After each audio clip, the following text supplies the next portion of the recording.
Hello everyone, and welcome to another fun live stream. I'm Jessica Torres as well today, and I'm here with Tess Holliday. How are you? I'm excited to be here. I'm excited to have you here. Nice to finally meet you. Right, I've been following you for a while, and I'm gonna obsess. I've been following you since you were Monster. Oh my god, I'm so sorry. No,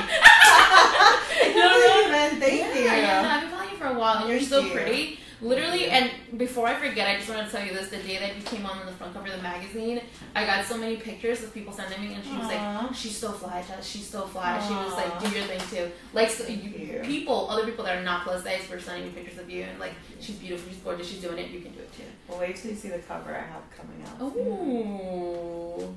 I don't know, hopefully I'll make you proud. But, no, yeah, I bet you are. I bet you are. Okay, so you're currently promoting your book right now, which we have it right here. Yeah. And I'm reading it, guys, and genuinely, from the first 3 chapters, I was already like, when is this movie coming out? Like, genuinely, this is... Okay, so first of all, your book is called The Not So Subtle Art of Being a Fat Girl, which, relatable as well for me. Yeah. Are we allowed to cuss? Oh yeah, you can be I'm yourself so here. excited. You can do whatever It's you want a here. good way to end my New York book tour. Was it fun? I saw that you were in Barcelona doing the... It was so much fun. Gucci Mane did a signing right before me. And I was like, maybe not the same fans. And I was like, no, same. So, it was a lot of fun. I've had so much fun. I'm exhausted, but I've had so many good fashion moments, and I get to finally. You've been looking great in every single picture that I've seen of you. It's my team. I'm really lucky to have. Shout out to Megan. Shout out to Megan and Christian. Yeah, everyone. Everyone. So great. Yeah. You look like an angel. Thank you. All right, so let's get right into the things that you talk about in the book and all this fun stuff. The first thing I noticed is you're very open about everything, and you're very I write about my positivity, and then I also write about my personal stories as a plus-size woman in this world. Yeah. And then sometimes it feels so vulnerable, and you're like, okay, I should tell it because I feel like someone needs to read it and someone's going to relate to. When you were writing this book, did you feel the same way, or what was the mentality when you were writing it? Well, I've kind of lived my whole career being as honest and transparent as possible, and that means sometimes I make mistakes, and sometimes I piss people off, and sometimes I get things wrong, and it's all a process. And with the book, I've learned a lot, and I kind of just wanted to put it all in one place and show people that my success has not been overnight. It's taken a long time to get here, and I wanted to talk about some mistakes. I wanted to talk about my trauma and why I still deal with certain things the way that I do. And I found the book really cathartic, and I approached it from an honest perspective, and I'm really proud of it. I feel like it shows. Yeah, definitely. But overall, was there a specific story, a specific moment that you were writing down and you were like, okay, this is really hard to put into words. I don't know if I want people to see this. Should I write it? But you decided to put it in the book. Was there a specific anecdote that made you feel I think probably there's a few parts. I mean, it was hard to talk about my sexual assault and my father, because those are subjects that I know are learning moments for a lot of people, and I know that they would help a lot of people, and I wanted to be as honest as possible, but they were really hard to talk about, and they brought up a lot of feelings that I thought I had kind of dealt with that I didn't. So I found it much harder than I anticipated, but I knew that the end goal would be helping people. So right, exactly. And I feel like that's why plus-size women who are in the limelight, that's why they do it. At the end of the day, it's because we were underrepresented when we were younger, and we 100%. Didn't have no role models. I don't remember ever growing up and be oh yeah, I want to be like her. I never had anyone that I can look up to. You had no one, and I feel now in our society we're so, especially plus-size women, we're so quick to, when someone makes a mistake, to discard them and to just kind of discredit them, instead of realizing that people are people and we make mistakes. And in the book, I talk about a lot of things that I wish I would have known, or I wish I would have done better. But the reality is we do the best we can at the time that we can with the resources we have. And I wanted to be as honest as possible, because I didn't have anyone like me or you growing up, and visibility and representation is important. Mm-hmm. And we don't have to always agree with what each other says, and I wish there was a lot more love in the community, and so I'm hoping in the book that that comes out a little bit and hope so. And honestly, guys, if you are interested in a good read, this is a really good read. I'm reading it right now, and I was telling her, like, I was going through it, and I'm like, when is this movie starting? Like, when, like, I can see this, like, in a movie. Like, it's so good. Well, who would play me? Me. Would you? Oh, yeah, I play you. Okay, now I'm gonna like put this. I'm like, how does my hair? How do you look as a redhead? I bet I look good. Maybe I look crazy look like fly. Chucky. Okay, hopefully. Chucky. I don't look like Chucky. As long as I don't look like Chucky, we're good. Oh, that's funny. All right. So then you also talk about your journey about wanting to be a model and doing that. What motivated you to pursue modeling? I didn't see anyone that looked like me. I mean, look, when I started, there were, you know, some girls on Tumblr out there and like Instagram, and there still are. There's so many amazing body positive bloggers and influencers out there that aren't getting the space that they deserve.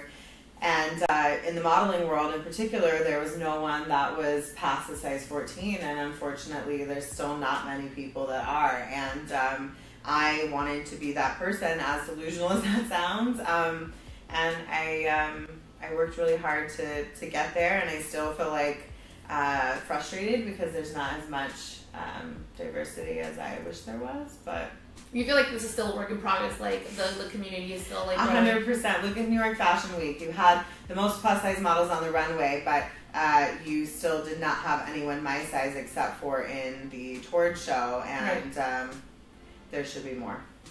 Right. So what advice would you give to young women out there? Because I'm pretty sure you've got this message a lot. You get DMs and comments like, how do I start modeling? What do I do? Yeah. What should I do? What is like your biggest advice, and how would you guide them? I just always say, why would you want to model, girl? There's so much stuff you could do. It's so stressful. But I was that girl that wanted to model, and I think that having support is massive and important no matter what you want to do. So if you want to model, I would say do your research and see really what it takes to do that. Mm-hmm. Do your homework, because it's a lot of work. And a lot of rejection. A lot of rejection. It's very tough on your self-esteem and your body image and everything like that. So you have to be a strong person, or you have to be really good at faking it. Yeah. And you have to have a good support system and team that's going to understand that it's not going to be an easy journey. And it's also not, for most people, a forever career. So you have, like, if you're lucky, 10 years, and then what do you do after that? And I mean, social media is changing that for a lot of people, but, you know, have a good support system, take awesome photos, and now with social media, I would say you don't even really have to send them to agencies because they come to you. So promote yourself. Be your biggest promoter and exactly. your biggest supporter. Right. Exactly.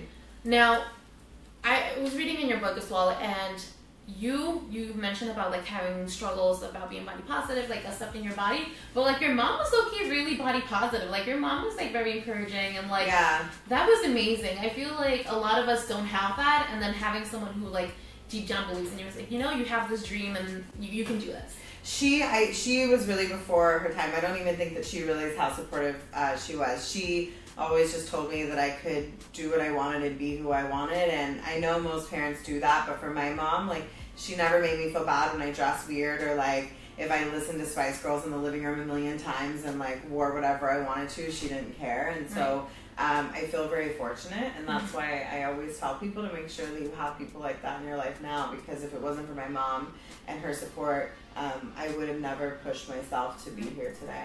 Right. And now, as a public person right now, as a celebrity and model and everything you do, you're constantly being asked, why are you, or at least I've seen comments and I know people have asked you, and there's always this discussion like, why are you promoting obesity? What do you usually say to that? Like, what is that? Because it's one of the most annoying questions that I always get, and it's like, you're honestly, they're trolling, but like, how do you explain this to other people? Sometimes I explain it, and sometimes I don't feel a need to, because people that are asking that question are just never going to get it, and they're not looking for you to answer their question. They're just looking to stir the pot, and they're probably just not going to get it. So I mean, if you want to take the energy out of your day to educate them, then I would just say, like, you know, and I actually have a Tess Holliday advice for life. That's what they're called in my book. And it's towards the end of the book, and it says that me promoting obesity would be like Stevie Wonder promoting blindness. Because really, like, it's just, it's, you know, I'm not selling Tupperware. I'm not recruiting people to be fat. Right. I'm not telling people to be fat. I'm just saying love your body. And if you happen to exist in a fat body, love your body, because the reality is, if you love your body, then that means you take care of your body in the best way that you can, or way you see fit. And sometimes that means going to the gym, or that means self-care. It means whatever it means to you. Yeah, whatever it means to you. And it's not my business to tell anyone what to do with their body. Right. And unfortunately, I think that people that have co-opted the term body positivity don't quite understand what it means yet. But we're, we'll figure it out. But and it's evolving. I feel like it's evolving. Yeah. I just try not to waste my time on trolls unless I want to have a good poke at them and have some fun. Right. Now, something that you also mentioned in the book, and it's something that I'm currently going right now. I'm dating. I'm going on dates. I'm trying to look cute. I mean, I always look cute. Yeah. I know. I get it. It's hard out there. Right. So you do talk about that. You can talk about your first relationship, about losing your virginity. You talk about all of those really personal things. I do. So do you want to tell them a little bit more about that experience of how it was for you dating? Well, I mean, I have so many funny stories in my book about dating. I did online dating because I was, growing up, I didn't really date much because I didn't really have an opportunity, and no one was, I didn't feel like anyone was attracted to me, but I realized that was my own insecurities. And also I probably wasn't putting myself out there because it wasn't something that I was comfortable with. But when I started dating, I did online dating. And there were so many ridiculous people. There's so many people that didn't make it into the book. I could do an entire book about awful blind dates or online is that dating. Maybe, I don't know. I want to do a book about snacks, actually. Oh my god, you making your own snacks, recipes? Or I don't want to give it away, but look, I just love snacks, and there's just, there's always, I just feel like, snacks are important. And so snacks are very important part of my life as well. They are. I very love that. If you also in the book I talk about a lot of snacks. But anyways, dating, there was a guy who I talk about in my book who I met on OkCupid, and he came to pick me up, and he which you haven't gotten to this part I'm getting yet. to that. He picked me up in his truck. And in order to start his car, he had to breathe into a breathalyzer because he said he'd gotten his first DUI, and they took his, they put this breathalyzer in his car. And I later found out that it's not a first offense kind of thing that goes into your car. So it was a repeat offender, I'm sure. So I was driving around with him, and look, my standards were quite low. Right. And so he had to breathe in his truck to get it started, and then halfway through our journey to go to our date, he had to breathe into it again to make sure that it wasn't someone else that started his car. And then we get to the date, and he not so nicely made it clear that he wasn't attracted to me. And I'm sitting here thinking you just had to fucking breathe into your truck to start it because you got too many DUIs and you don't like me because I'm chubby. And I was like, okay. So then he took me back home after he breathed into his truck again to start it. And I never saw him again. So really, I don't feel like it was a loss on my part at all. Yeah, but I think it's important just to not settle. I talk about that too. Yeah. But just because I'm plus size or fat does not mean that I can't have someone that doesn't appreciate you for who you are. Exactly. Thanks for finishing my sentence. I was starting to fall asleep. I saw you just have you seen the meme of Pennywise what do you need to come down here? And if he tells you full 8 hours sleep and you're I'm there. Yes. Right? Yeah. So what advice would you tell other plus size women that are currently, struggling with identifying in their own body and feeling comfortable? I actually did a post about this on social media a couple weeks ago, and some people got it and some people took it the total wrong way. I said that as a plus size woman, people had always told me that I didn't deserve to have someone that was attractive and that treated me well, and so, and not to settle, and so people took it as me saying that I wouldn't be with someone that was ugly, that they had to be cute. And I was like, no, I'm just saying, as a plus size woman, I've been told my entire life that I didn't deserve to have anyone that was attractive. I've had so many people that treated you well. 100%. They were like, well, this is about as good as you're gonna get. Or people would be like, no, he treats you good. I know you're not attracted to him. I know you guys haven't had sex in 2 years, but he's nice to you. And I'm like, oh, tight. That's totally what I want in a relationship. You know what I mean? Yeah. I wanted passion. I wanted romance. And so I have that now, and I feel like everyone can deserve that now. Right. You just have to make it happen for yourself. And do you feel like you're leading by example right now at this moment, like your life, or you're trying to? Like, I hope so. My life is not perfect. My relationship isn't perfect, and it's not all glamorous. But I'm doing my best to make a contribution to society, just like you. And I hope to change, our industry and the world in some way. Right. Yeah. Definitely.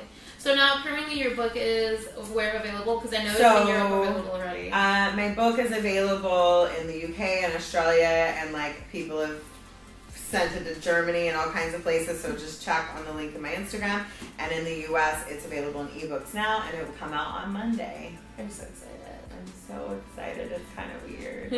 Did you ever think you were going to write a book? Do you have accomplishments that you were like, oh shit, I never thought I'd be able to do this, but look, here it is. Look, I mean, now I can say that I'm a mom and a mom and a cat owner, and I've done a fashion line, and now I wrote a book. I always have been told that I could write a book because I've had a very interesting life that I don't think many people are aware of. But I didn't really know if it was something I would ever do. So I'm glad I've done it, and I hope to do more. If hopefully people buy this, and we'll just see how it goes. Thank you so much for being here with us. This is amazing. Guys, honestly, I think it's a very interesting read. If you want to know more about the mind of a plus size woman, and I feel like this is very relatable to other plus size women, because there were so many things that I was reading and I was like, #same. Thank you. Thanks. Same experiences, same things, and I think that's a very interesting read. And again, thank you so much for being here. You've been lovely. Thank you so much, guys, for watching. I'll see you guys next time.